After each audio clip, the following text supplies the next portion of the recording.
What's the best way to stay in touch with long-term prospects? People who do want to buy, but not for a year or a year and a half. They want to sell, but they're 18 months out, something like that. Those people, it's hard sometimes to know exactly how you can be sure to stay in front of those people, because between now and 18 months from now, a lot of things could go wrong, right? They could encounter some other agent, they could get cold called, all kind of different stuff could happen. So today in this video, I'm going to share 3 really easy, really specific things you can do to stay in touch with those long-term clients.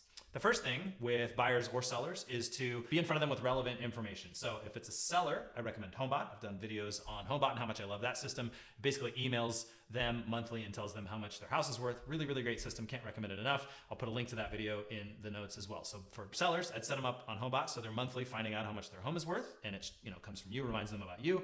For buyers, houses, right? You want to once a month. Now, if they're like 18 months out, they probably don't want MLS listings every day, right? But they might want them once a month or every couple of weeks, just a general market update. HomeBot does have a buyer version. It's okay. It's not amazing. I'd rather, if I was you, be sending them periodic houses that you know they might like. Like, hey, look, I know you're not buying for 6 months or whatever, but I saw this and thought of you. Let me know if anything has changed, right? So you're just touching base, sending them houses, relevant content that keeps them up to date with what's happening in the marketplace so that you don't lose track of those folks. So that's number 1, stay in front of them with relevant content. The second thing you want to do is send them a market update. Let them know what's going on in the marketplace. And you should be doing this probably to most of your past clients as well, your sphere.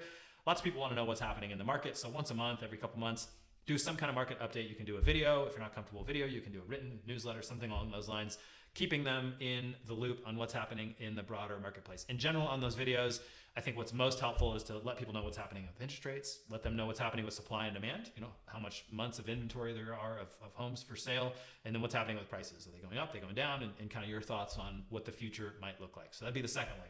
The third way, this is probably the most overlooked way, is to connect with them on social media and also just personally text message, that kind of thing, to connect with them. So there's only so much data they need if they're 18 months out, right? So you want to connect with them as a person. And I love doing that on social media. So you should have a list, and you can create custom lists on those social media platforms of the people that you're really trying to keep an eye on. And then just go in there and once a week, once a month, whatever it is, with all your long-term folks, like some of their posts, comment on what's going on in their life, send them a direct message. Hey man, awesome. That trip to Hawaii looks incredible. What was your favorite part? Just like connect as a human being. 80% of the battle here is you being remembered when they decide they're actually ready to go buy or sell. So this just helps you stay in their memory. Also, you're training those social media algorithms so that they know you guys are pals, and they're going to feed those people that you're interacting with more of your content when you do post things on social media. So just kind of be a human being. I also like sending a picture of you and your kids out at the park. Hey, was out at, Ramsett Park. Awesome day today. The thought of you. If you haven't been by there, you ought to check it out. It's amazing. Or like, if you haven't been to the new SeaWorld show, you should really, it's incredible. You ought to check that out. So whatever, something local in your area that somebody might want to know about, popping them a quick message, letting them know that that's what's happening is a great idea as well. So those 3 little tips there, if you do that consistently, and that's the key, consistently, at least once a month, maybe twice a month with some of those longer term folks, don't stop. Just make sure it's time on your prospecting time to get that done. You'll be surprised at how many more of those prospects that you convert.